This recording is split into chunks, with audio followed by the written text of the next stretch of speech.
اعوذ باللہ من الشیطان الرجیم بسم اللہ الرحمن الرحیم وَلِتُكَبِّرُوا اللَّهَ عَلَى مَا هَدَاكُمْ وَلَعَلَّكُمْ تَشْكُرُونَ صدق اللہ العظیم۔ حضرات سامعین و ناظرین، السلام علیکم ورحمۃ اللہ وبرکاتہ۔ اللہ تبارک و تعالیٰ نے محض اپنے فضل و کرم سے ہم بندوں کی خوشی کے لیے، ہم بندوں کو مسرت اور شادمانی کے اظہار کے لیے سال میں 2 عیدوں کو مقرر فرمایا، اور یہ انسان کی فطرت ہے، یہ انسان کی عادت ہے کہ سال میں چند دن خوشی کے ساتھ منانا چاہتا ہے، پورے افراد خاندان کے ساتھ، پورے شہر کے ساتھ، پورے ملک کے ساتھ۔ اللہ تبارک و تعالیٰ نے عجیب قسم کے 2 عیدیں ہم کو عطا فرمائی، ایک عید الفطر، دوسرے عید الاضحیٰ۔ اور مقررہ دن میں تمام ممالک کے لوگ عید مناتے ہیں۔ اللہ نے جس حیثیت کا کھانا دیا اس حیثیت سے کھاتے پیتے ہیں۔ اللہ نے جس قسم کا لباس اور ڈریس مہیا کیا، اللہ کی خوشنودی کے لیے، اللہ کی رضا کے لیے اس قسم کا لباس پہنتے ہیں، اچھے سے اچھا لباس پہنتے ہیں، اللہ کی شکر گزاری کرتے ہیں۔ اللہ کے نبی علیہ الصلاۃ والسلام جب مدینہ منورہ تشریف لائے تو آپ صلی اللہ علیہ وسلم نے دیکھا کہ مدینہ کے لوگ سال میں 2 عیدیں مناتے ہیں یا 2 جشن کے دن مناتے ہیں، جس میں کھیل تماشا کرا کرتے تھے اور لہو و لعب کا کام کیا کرتے تھے۔ آپ نے فرمایا اللہ تبارک و تعالیٰ نے تمہارے لیے ان 2 عیدوں کے بجائے اور 2 عیدیں مقرر فرمائی ہیں، ایک عید الفطر اور دوسرا عید الاضحیٰ یا عید الاضحیٰ۔ ایک رمضان کے بعد شوال کی 1 تاریخ کو منائی جاتی ہے اور دوسرا ذی الحجہ کی 10 تاریخ کو منائی جاتی ہے۔ ان 2 عیدوں کی نماز پڑھنے کا طریقہ ایک ہی ہے، فرق نیت کا فرق ہے۔ رمضان کی عید کی نماز جو ہم ادا کرتے ہیں عید الفطر کی نیت سے کرتے ہیں، اور عید الاضحیٰ کے اندر عید الاضحیٰ کی نیت سے ہم نماز ادا کرتے ہیں۔ نیت نام ہے دل کے ارادے کا نام، دل کے مضبوط ارادے کے ساتھ آدمی جو کام کرتا ہے اسی کو نیت کہا جاتا ہے۔ تو عید الفطر ہو یا عید الاضحیٰ ہو، ایک ہی طریقہ نبی علیہ الصلاۃ والسلام نے ہم کو بیان فرمایا، ہم کو سکھایا، اور علماء حدیث نے، فقہاء کرام نے اللہ کے نبی علیہ الصلاۃ والسلام کی تمام حدیثوں کو سامنے رکھ کر، بالخصوص امام ابو حنیفہ رحمۃ اللہ علیہ نے جو طریقہ بتایا اس کا مختصر خلاصہ یہ ہے کہ سب سے پہلے نیت کرے کہ میں عید الاضحیٰ کی 2 رکعت واجب نماز ادا کرتا ہوں تابع امام کے، یعنی اگر وہ امام کے پیچھے پڑھنا چاہتا ہے تو امام کے پیچھے کی بھی نیت کرے، 6 زائد تکبیروں کے ساتھ۔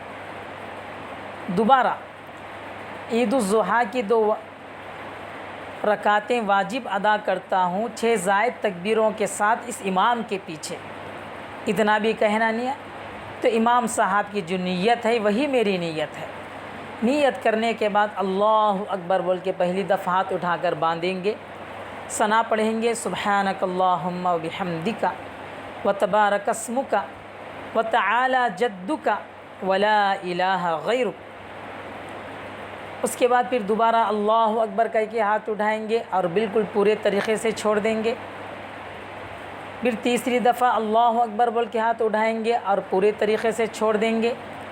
پھر چوتھی دفعہ اللہ اکبر کہتے ہوئے ہاتھ باندھیں گے، یہاں اعوذ باللہ اور بسم اللہ دونوں پڑھیں گے، اور اس کے ساتھ سورہ فاتحہ اور ایک سورہ پڑھیں گے، اور پیچھے امام کے پیچھے لوگوں کو صرف خاموش رہنا، کچھ پڑھنا نہیں ہے اس کے اندر۔ سورہ فاتحہ اور ضم سورہ کے بعد اللہ اکبر بول کے رکوع میں جایا جائے گا اور رکوع سے اٹھیں گے، پھر 2 سجدے کریں گے، یہ پہلی رکعت ہو جائے گی۔ پھر دوسری رکعت میں سیدھا ٹھہرنے کے بعد سورہ فاتحہ پڑھیں گے، سورہ فاتحہ پڑھنے کے بعد اس کے ساتھ ایک اور سورہ لگائیں گے، پھر اس کے بعد رکوع میں جانے سے پہلے 3 دفعہ اللہ اکبر اللہ اکبر اللہ اکبر کہتے ہوئے 14 دفعہ اللہ اکبر کہتا ہوئے رکوع میں چلے جائیں گے۔ اس کے بعد باقی نمازوں کی طرح یہ نماز پوری کی جائے گی۔ یہ عید کی نماز کا مختصر طریقہ ہے۔ اس کے بعد امام صاحب منبر پر چڑھ کر 2 خطبے دیں گے۔ یہ خطبے اگرچہ کہ واجب نہیں ہے، سنت ہے، مسنون ہے، لیکن جب خطبہ پڑھا جا رہا ہو تو خاموشی کے ساتھ سننا واجب ہے۔ جس طرح نماز میں باتیں کرنا حرام ہے، دیگر کام کرنا حرام ہے، اسی طریقے سے جمعے کے عربی خطبات ہوں یا عیدین کے عربی خطبات ہوں، اس میں بھی خاموشی کے ساتھ ہم کو سننا چاہیے، چاہے وہ عربی خطبے کے معنی ہم کو سمجھنے آئیں نہ آئیں۔ یہ جو ہے عید کی نماز کا مختصر طریقہ ہو گیا۔ اور خواتین کے لیے کوئی علیحدہ سے جماعت نہیں ہے۔ فقہاء کرام نے مکروہ قرار دیا کہ خواتین عید کی نماز چاہے تنہا پڑھیں چاہے جماعت کے ساتھ پڑھیں، نہیں پڑھ سکتی ہیں۔ البتہ اگر مرد حضرات کی جماعت کے پیچھے خواتین اگر عید کی پڑھنا چاہیں تو پڑھ سکتی ہیں۔ تنہا خواتین کی عید کی جماعت نہیں ہے، اور تنہا خواتین کی اور تنہا الگ الگ بھی عید کی نماز نہیں ہے۔ یوں ہی اگر شکرانے کے طور پر عید کے دن 2 رکعت نماز ادا کرنا چاہتی ہیں تو اس کی تو گنجائش ہے، لیکن خواتین کے لیے علیحدہ سے نماز پڑھنے کی کوئی گنجائش نہیں ہے۔ فقہاء کرام نے یہی کہا ہے۔ یہ چند مسائل تھے نماز عید کے سلسلے میں۔ ایک اور اس کے اندر 2-3 مصلحتیں ہیں۔ عام نمازوں کے اندر ایک ہی تکبیر کہی جاتی ہے اللہ اکبر کہہ کر، لیکن عید کی نماز میں پہلی رکعت میں بھی 3 زائد تکبیرات اور دوسری رکعت میں بھی 3 زائد تکبیرات کہی جاتی ہیں، گویا 6 تکبیرات ہوا کرتی ہیں۔ اس کی مصلحت کیا ہے؟ اس کی بہت ساری مصلحتیں ہیں۔ ایک مصلحت تو یہ ہے کہ عید کا دن خوشی منانے کا ہوا کرتا ہے۔ ہر مسلمان اپنی گنجائش کے مطابق، اپنی مالی حیثیت کے مطابق اچھا لباس پہنتا ہے، گھروں کو سجاتا ہے، اور اللہ نے جو بھی حلال رزق دیا ہے اس کا اہتمام کے ساتھ پکانے لگاتا ہے۔ گویا اپنی حیثیت کو ظاہر کرتا ہے کہ میں کتنا بڑا آدمی ہوں، میری حیثیت کیا ہے۔ میرے لباس سے اندازہ لگایا جائے اور میرے کپڑوں سے اور میری زیب و زینت سے اندازہ لگایا جائے۔ اللہ تبارک و تعالیٰ بھی ایسے موقع پر ہم کو حکم دیتے ہیں کہ بندہ چاہے کتنا بڑا کیوں نہ ہو جائے، اس موقع پر بھی اللہ کو یاد رکھے۔ اللہ اکبر، اللہ سب سے بڑا ہے۔ ہمارے کھانے سے بھی زیادہ بڑھ کر اللہ کی ذات ہے، ہمارے پہننے سے بھی زیادہ ذات اللہ کی ہے۔ اور دوسری مصلحت بار بار اللہ اکبر کہنے کی یہ ہے کہ عام طور پہ خوشی کے موقع پر بندہ اللہ کو بھول جاتا ہے۔ خوشی کے موقع پر بسا اوقات بندہ اپنے آپ کو خدا سمجھنے لگتا ہے، اور یہ اندازہ ہم کو شادی بیاہ کے موقع پر نظر آتا ہے۔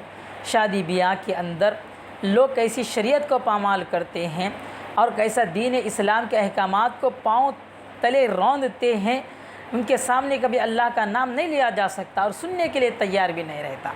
اللہ کے نبی علیہ السلام کی یہ سنت، یہ طریقہ ہم کو بتاتا ہے کہ خوشی کے موقع پر بھی اللہ کی کبرائی کو یاد رکھا جائے۔ اللہ اکبر، اللہ سب سے بڑا ہے۔ تیری خوشی بڑی نہیں، تیرا لباس بڑا نہیں، تیرا کھانا پینا بڑا نہیں، بلکہ سب سے بڑی چیز اللہ کی کبریائی، اللہ کی بڑائی ہے۔ اور میرے مد نظر مولا کی رضا رہتی ہے، رضا کے علاوہ کوئی چیز نہیں رہتی۔ یہ سبق دینا مقصد ہے کہ عید کے دن بندہ خوشی منائے، لیکن اپنے رب کو حاضر و ناظر مان کر، اللہ کو بڑا سمجھ کر یہ کام کیا کرے۔ اللہ تبارک و تعالی ہم سب کی عیدوں کو قبول فرمائے اور سنت کے مطابق عید کے ادا کرنے اور موافق شریعت عید کی خوشی منانے کی ہم سب کو توفیق عمل نصیب فرمائے۔